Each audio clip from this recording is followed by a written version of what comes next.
Lakers ka pa, Ano for Kobe? So, Kobe cap. tapos walang game. Oo Yeah, nga eh. okay, go. Okay. Hey guys, so a lot of you guys have been asking about what's happening in the economy, and what better time to talk about the economy with everything that's going on. And we have a very, very special friend in the video. He's one of the most respected economists here in the country. And para sa akin not just being respected, but also he has the heart to share it to people that maintindihan siya ng common na tao on how they can actually know what's happening in the economy. So, without much ado, I'd like to introduce you to Dr. Alvin Ang of the Ateneo University. So, good evening, Dr. Alvin. Yes, good evening, Marbs. It's been a long time, no? Oo nga, oo Since we nga. well, we can still meet online, so this is a good Yeah. opportunity. This is the no contact way of meeting na rin for us. Yeah, pwede naman eh. So we can take advantage of technology. Mm. Right. Yeah. So how have you been? Are you in the house like me? I'm good. Ano lang, everything is di na ako nakaalis. I'm just here lang. Same here. Okay, I wanna start no. Parang uh, we always talk about that the Philippines is a consumption driven economy. Tapos yung nangyari sa 2008 na crash, it did not change the Philippines domestic consumption. Now that everyone is at home, how do you think it impacts our economy and consumption muna in particular? That's a very interesting question, because a lot of people are asking what is the similarity of this to the past crisis, and to be honest, personally, I have a keen interest on comparing what has been happening. And actually, this one is very much different from the previous crisis. I want to show you a slide here para you have a perspective of what I'm talking about. Let me just go to that, because that will help us understand the consumption part. So, just a minute, let me pull it up.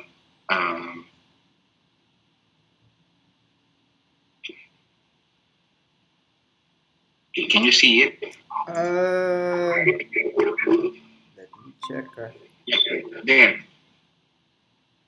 Okay, it's relatively smaller lang. Wait lang. I think. You can make it full screen.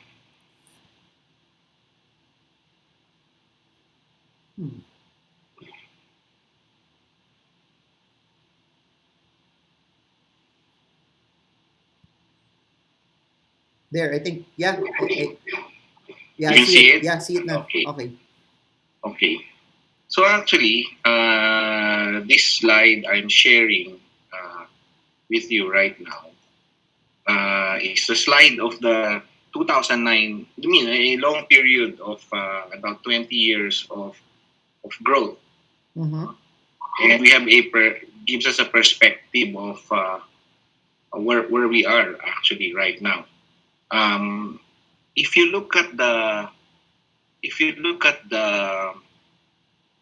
declines in 2009, the regions, I have here regions that declined, not the countries muna. No? So I'm showing you the regions that declined in 2009. And halos lahat yung nag-decline na yan, almost all the Western countries. Okay. Except East Asia and the Pacific. Except East Asia and the Pacific. And East Asia and the Pacific is basically because of one country. The Philippines actually did better than the rest of the regions that time. Kaya lang, nung time na yon, yung Philippines only grew by 1%. But China grew 7% during the global financial crisis. So that is why this crisis is different, Mm. because this crisis involves China. That Okay. one did not involve China. Okay. Okay, and that's the reason why, in a way, our consumption was supported. Although consumption went down significantly in 2008, 2009 Okay. in the Philippines. Ang laki ng binagsak nun. Okay. The growth, the share remained the same, about 60 to 70%. Mm-hmm. And up to today, same pa rin yan. Mm-hmm. We are really a consuming economy. Mm-hmm. Very, very little change to investment and savings. Mm-hmm. Mm-hmm. What has been changing is the contribution of government has increased, Mm. but not as significant to dent overall consumption of people.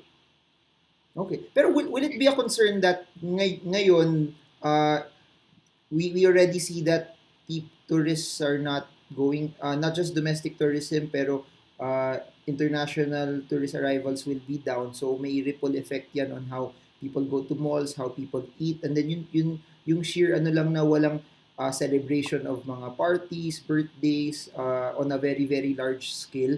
Hihina yung mga restaurants, hotels. Do you see that as a potential that could drag consumption also? And then the fact na walang concerts, walang expos, walang mga conferences also, which brings in a lot of I think revenue also. Yeah, that's very true. Actually, yun ang concern ko essentially, because the solution to this challenge is really social distancing, which in effect, I mean, in layman terms, is lockdown. You have to lock everybody out. Mm-hmm. Otherwise, if you don't do that, like what happened to Italy, kumalat eh. Mm. So China was effective because they did the lockdown immediately after they realized na they could not contain it by just doing the regular things they're doing. So you have to do a draconian measure. But in our case, hindi naman ganun ka pareho sa China. Hindi ka pwede lumabas ng bahay. Here, you can go out, but limited. No, your movement is limited. Mm-hmm. Mm-hmm. So in Italy, they had the lockdown initially, but it failed because hindi yata na-implement the way they wanted it, just like China. Mm-hmm. And so the consumption here definitely will go down. Mm-hmm. And pag bumaba yung consumption mo, if that is 70% of your economy, let's do the math. Metro Manila and Region 4 and Region 3, which is contiguous, magkakatabi, that's about that the total of the three region is about close to 70% of the whole Philippine economy. Oh. So if you close Metro Manila, which is already about 40+% of the GDP, and then you're going to affect the two regions because most of the workers are coming from those two regions, or yung mga people who are wage earners or who does business in Metro Manila will come from those two regions. Mm-hmm. Then practically 70% of consumption is exposed. Okay. This lockdown.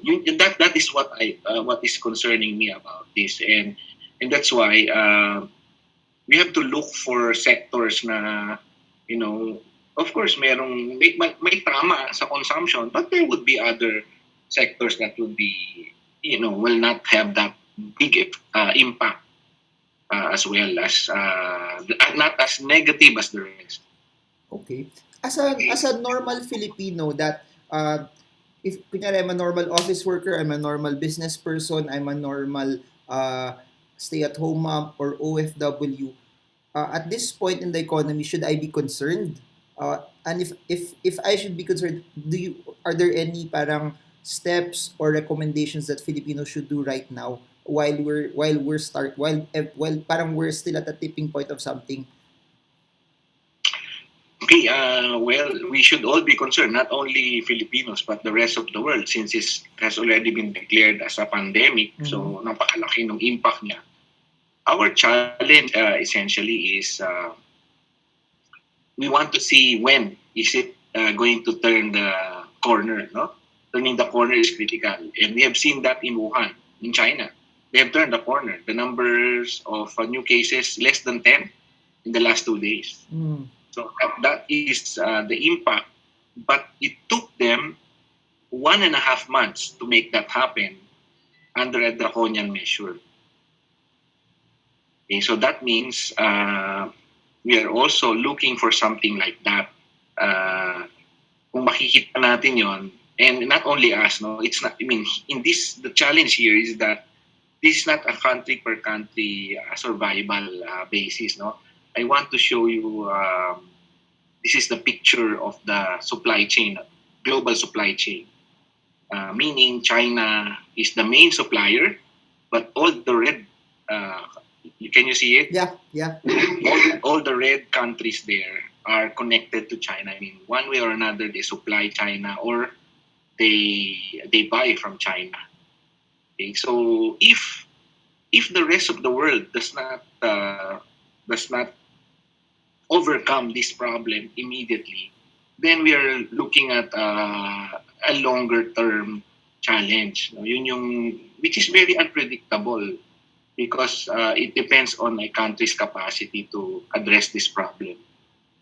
So yun yung nakikita kong challenge nitong virus na to. While the death rate is not high, the reality is it's still going to hurt some people. I mean, when you have the virus and you carry it, at because hindi ka namamatay, you have less symptoms, you carry it and people who are vulnerable get it more difficult. Now, unlike yung SARS, MERS-CoV, these viruses have very high mortality rates. Kaya ang bilis natapos. Okay, okay. So, people should be concerned about na mabilis mahawa. Pero in terms of that, will it impact yung day-to-day ways of how people will do business also? Is there something that we should be scared of if this does not get treated uh, quickly? Will we see parang a recession happen? Kasi that's the talk now that people are saying na baka this might lead into something that's bigger, or parang okay, this is not something that people should be concerned about right now in terms of a recession from a global perspective.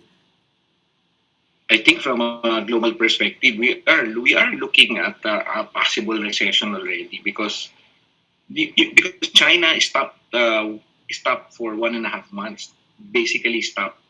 I have a slide here that shows the pollution in China. Mm-hmm. Mm-hmm. So you see from the left side, Whoa. January 1 to 20, and then it cleared 1 month after. Wow. So good, walang pollution. However, it means that there was no production. So no production from China means that the rest of the world doesn't have the raw materials or doesn't have any products. So we are still okay right now kasi may mga inventory ka pa. But once the inventories are finished, and you have now individual countries fighting their own challenges, that's why there's a potential of a recession. Recession means 2 quarters of slowdown, no? 2 quarters of negative growth, which most likely will happen first quarter and second quarter. But let's pray and let's hope that the third quarter, once China rebounds and hopefully South Korea, Japan also rebounds by the early third quarter, natapos na nila, they are able to overcome the curve faster, then yun yung very critical here for the rest of the world because the Philippines is about, let me show you here, is about exposed to China 15% of total trade. Roughly $25 billion yun. Or equivalent to your OFWs, remittances. Wow. Oo. Malaking exposure natin sa China eh. And that's why if they continue to be, estimating the 2 months closure of China's factories, we will take out about 1/3 of your economic momentum with China dyan. Pero can the items be sourced from other countries, or yung particular items that they're producing sila lang talaga yung meron nun? Vietnam doesn't have it or Thailand doesn't have it? Actually, yung the trade war created opportunities for Thailand, for Vietnam, for India to produce something that rivals China. Kaya parang sila din affected right now. So, and the components also, some of it are made in China kasi global supply chain. Okay. That's the thing. While hindi na yung China yung finisher, they still will get components from China. And in our case, now you can see in this chart that I'm putting up, we import the supplies from China and we sell them capital goods, parts. So that means kung wala silang order, wala tayong i-export. And yung gagawin naman natin, on the other hand, we need to do something, but they don't have the supplies because they are not producing. So it's it's a double whammy for not only for us but for Thailand, for Vietnam, and that's why it's very critical to have or to diversify our exports in this regard. I've also seen Apple nga nag-slash na sila ng ano nila ng growth expectations already kasi 'di ba most of their assets are also made in China as well. Um, so yung concern dito is it's really global trade, not really yung services sector that airlines are down, and then yung hotel industries will also be down. Parang people have been scared that because of that there might be massive uh, layoffs. People will be taken out of their jobs. Parang is that parang a concern or not at this point in time? No, kasama din yun. Kasi I just talked about the manufacturing part, Uh-huh. the trade in manufacturing. The the export and import of services, basically tourism, is also a large part of it kasi you close ports, airports and ports, you close it. So no movement of people. Challenge mo sa China also is that about 30% of the world's tourists are Chinese. And they are the biggest consumer of tourism products around the world right now. Yun yung yun yung challenge mo diyan. So with the borders to China and out of China closed,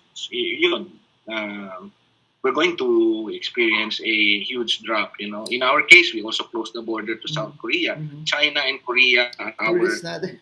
1 and 2 tourism market. So easily 1 million tourists na wala sa'yo. Wow. In just 3 months. Wow. In just 3 months, because they are just our main tourists are basically Chinese and Koreans. And summer pa. Summer months pa naman, sayang. Yung summer, actually, hindi mas malakas tayo sana sa kanila. Itong January to March Oh. This is our parang pinakamalakas. And then the second one is about the summer months nila, which is about July, August. Oh. But this one is most of them try to skip winter. So they come here. Okay, makes sense. Makes sense. Yun yung nawala sa atin. That's roughly about 1 million tourists. And that's why Boracay arrival down by 80%. Wow. Understandable yun. Understandable. Walang no flights Flights So essentially yun ang challenge natin ngayon. I'm looking at the slide that you're showing. But as you already mentioned, exports, imports will be hit, consumption will be hit, manufacturing will be hit. Can you explain also about retail, trade, and transport naman? How does that affect us? And then in connection to that, they're gonna close. There's a semi-lockdown in Metro Manila in tomorrow tomorrow. In 2 days. Will that even? It will. I think it will protect us from the virus even more. Pero will that dampen the economy even further? Yun nga, because you close Metro Manila, your retail trade would be hit because essentially retail trade is malls.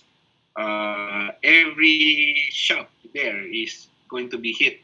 The thing you need to protect there are the small and medium enterprises. No, let's make them open. Yan. And then yung transport, because people are not going to move, so there'll be a significant slowdown in the transport sector, not only in Metro Manila, but because tourism is about 20% transportation, land, air, and water. So tama, right? Okay. So these are the areas that are going to be hit. But of course, may silver linings. as I said, in the consumption part, while the families will stay home. So ano yung kapalit nung di sila lalabas, they will order. So the online businesses will be okay. And then the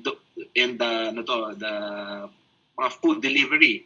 So in both cases, you need a platform which is communication. That's why I think the communication companies, just like what you were saying, they are the best sector at this moment. And also utilities, because they're at home. People are at home, they consume more electricity, they consume more water.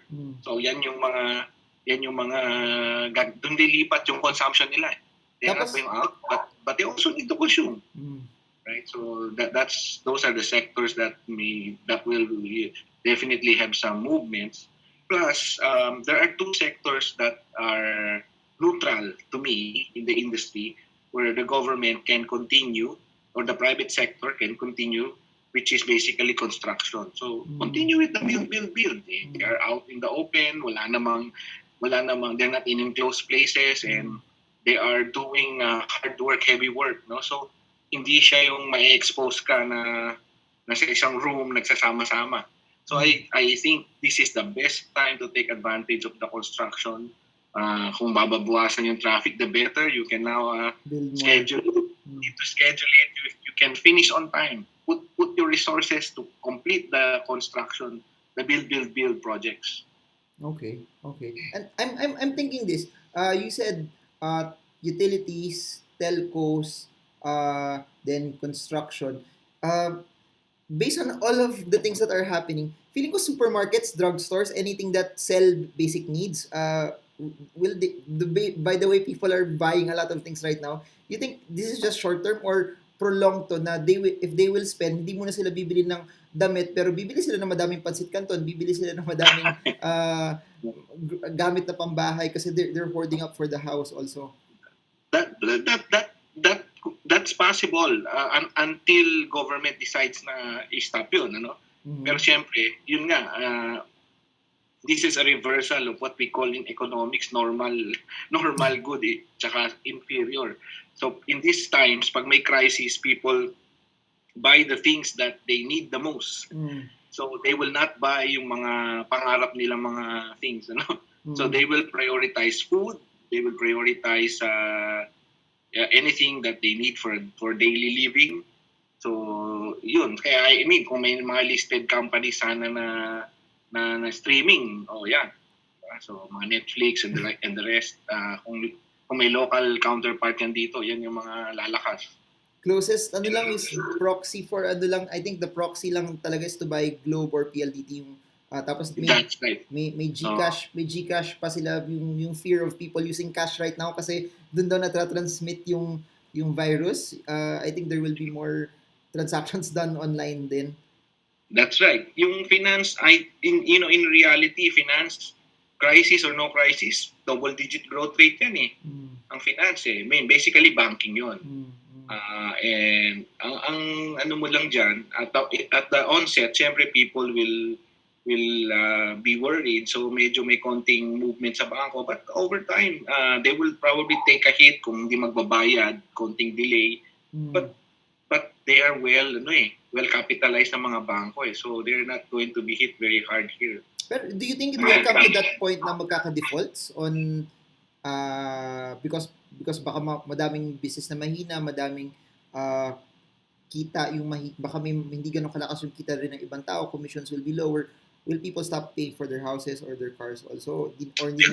That's a possibility in the next 2 months kasi siyempre kung magpa-prioritize sila kasi lockdown So I mean, walang makakapag-isip ng mga ibang bagay ngayon but to prioritize yung basic needs nila. So that's why I think that for me, if I'm asked, that's one of my recommendation to extend muna yung mga payment terms, delay for 2 months. Just like what Indonesia is doing now, Indonesia government will guarantee their electricity, parang ganon, and water. So pwede rin yun gawin dito to help people. Okay. Just to para to put this video to a close na lang. We've been talking about offline, we've been talking about the GDP. for those who are interested to know how this impacts our GDP, would you have some inputs on that? Parang expectations on how the economy will be at the end of the year. Okay. Yeah, that's if you look at this slide that I'm showing you right now, this is the GDP two sides, no? The Mm. industry and the expenditure side. And as you can see, mas marami dyan na negative kesa sa positive. So if you add it dyan lang sa perspective na yan, most likely we might end up the year at best same growth rate, flat at best. Same Oh. growth rate. Oo, kasi yung first half mo mahina negative eh. Mm. So really need to have a strong second half to be able to have a positive growth rate higher Mm-hmm.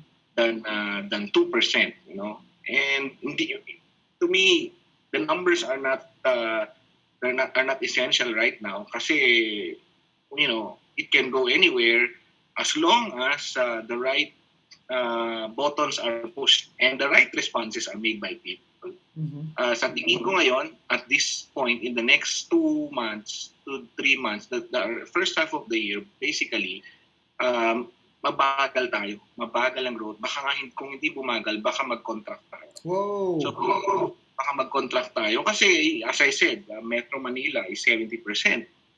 The whole of Luzon is roughly about 70% of your GDP. If you're like, if you look at yung water sa gripo, di ba? If you slow it down, babagal yung no? So baka mag-contract ka pag sobra. That's why I think the government's trying to calibrate it. Kaya hindi nila total lockdown. Total lockdown will contract you like what will happen to China. Mm. That's why this is calibrated. Kaya they did not totally close it. People can move, but you cannot get out of Metro Manila. Okay na yun. Mm. Okay pa rin yun. Pero, I mean, the impact then, and then they did not close the international flight. So you can come in and out. Hindi ka lang pwede pumunta sa other parts of the Philippines. Mm. So that's I think, a calibrated move so that there will be no contraction. So, kaya nga sabi ko, kung mag-flat tayo sa first half, okay na yon. Okay. If it did not grow, okay lang yon. I mean, wag lang tayo mag-contract. Okay. But for the rest of the year, I think by second half, we are going to see significant improvement because we will pattern it from China. Nag-recover si China after 1.5 months. Mm. Mm. So if we count from tomorrow, 1.5 months, that's mid of April or early May, okay, mag-okay tayo sa second half. Okay. Yun yung doon, yun yung crucial doon. Or kahit na last month of the second quarter, we will get over this. Mm. Okay. Uh, I'll, I'll, is there, there's a lot of panic going on. Should be, what's your encouragement to people? Should people be scared, or what can they do from a person perspective that madaming natatakot ngayon? What do you, any words of encouragement naman for people na takot na takot natatakot? Yeah, well, it's not easy to tell people not to panic, no, because the reality is this is something we don't understand, and people are we want constancy, we want predictability. Di ba sa market, alam natin aakyat babayan pero hindi minus 20, hindi up 20, di ba? In percent, kaya gusto mo yung we don't want volatility and serious volatility that we are facing right now, and that's why that is a behavior telling us that people are fearful. At this point, I think if you're fearful, it's normal. I mean, if you're fearless at this time, siguro you are not listening to anything. You have totally closed yourself out of the world. But just read the news, watch the news. It will make you worry. I've been watching this since early January, and I've been monitoring. And if I'm going to be just focusing on this, you will feel bad. Ako, ang sama ng nangyayari. But I'm hopeful. I know that looking at it from an eternal perspective, God knows how to balance things. So this happens for a reason. The reason being that if we are hoping for things na mawawala, and wala tayong hope. But God seems to be telling us that you have hope that is not based on what you see today. So I think that's the most critical thing for people na see this as an opportunity to be with your family, right? You have more bonding time. You can eat together for the first time. I think for the last 5 days, I have dinner with my family consistently. Like before, minsan wala pa ako, di ba? Ganyan. It's an opportunity to go back to the basics, and then uh, think of you can plan together as after this what will we do, di ba? So kailangan ganon yung positive na iniisip natin after this, anong gagawin natin, because once the economy, people start to think like that, the economy rebounds very quickly. We will expect a V-shaped recovery because people have hopes eh. Kung ang hope lang, tinitignan lagi yung market red, matatakot, ayaw ko na. So, di ba, actually nga sabi ko, there are areas in the economy that will benefit out of this. Find it. And I think some of it, sinabi na natin. But there will be some more. And it's a matter probably of valuing it right now. So, yung hindi matapang. Those who are fearful, don't put it on the market. Pag nilagay mo doon sa investment mo, etc., you pull it all out, luging-lugi ka today. Right? So you have to think about it carefully. We have back to 2012, bro. This is 2012 levels, basically, in the stock market. But if you think about it, nakarating ka na doon sa taas, pwede kang umakyat ulit. So think about it along that line. So I'm looking from the investment perspective. So if you have cash right now, I think you have to choose balance where you put your cash. If you're liquid right now, people want to be liquid in crisis period, no? So it's okay to be liquid, but not too much liquid. But sobrang liquid ka naman, saan mo gagamitin? If you cannot buy anything, right? So it's either yung matapang loob ngayon can buy assets now, no? Physical assets. Land may go down. Pwedeng sa walang benta, yung iba magbebenta, yung those who need cash right now will sell assets. Right? So it's good to have some sort of a balance. I don't know, I cannot tell what is the right balance because it depends on the risk profile of a person. But you would know that. Don't panic. Don't overbuy things. Buy things that you need.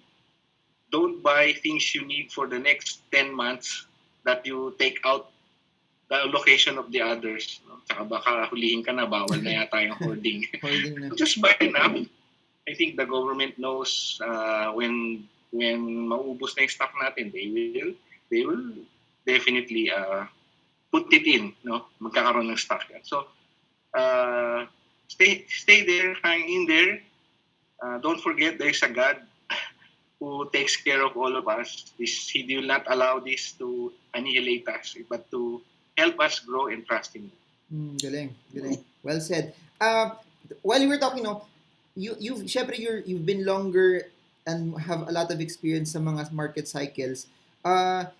Yung 1980s martial law EDSA revolution, 1997 Asian financial crisis, 2008 crash, then today, you think we are still in a better position than where we were before, even of all of this happening, or parang this could be comparing those decades, mas malala ba tayo ngayon, or we're better off still? Actually, hindi comparable, Marvin, kasi the context ng mga crisis na yon iba eh, right? Most of it were political, yung mga global, we were starting to be linked to the global economy.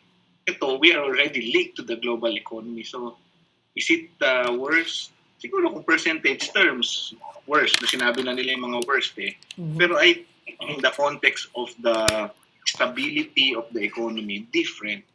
Kasi marami na tayong sectors, marami na tayong the growth has expanded to different places in the country. While concentrated siya sa Luzon, sabi ko, but there are pockets of growth in Cebu, Davao, Oro, Mindanao. Meron din eh. Not as big as Luzon, but meron pa din. So, ibang-iba na to. So, I think it's not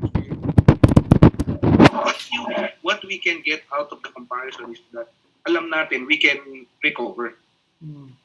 Yung recovery, yung nangyari before, nag-recover. So, once the economy gets better, yun eh, when the capacity is expanded. That's why ako personally, I want all of this construction to be the priority in the next 2-3 years. Na last years ng presidente, if he finishes all of this, kung hindi man matapos, basta na-start lahat and matapos sa next government, you have expanded the capacity, you have more than doubled the capacity of the economy. Yun ang critical.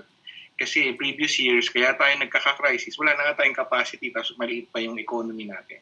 Pero ngayon, global to, pag nag-recover tayo, may capacity ka, then you have an opportunity to expand, recover faster. Okay, wow. Thank you so much for the time, Dr. Alvin Ang of the Ateneo.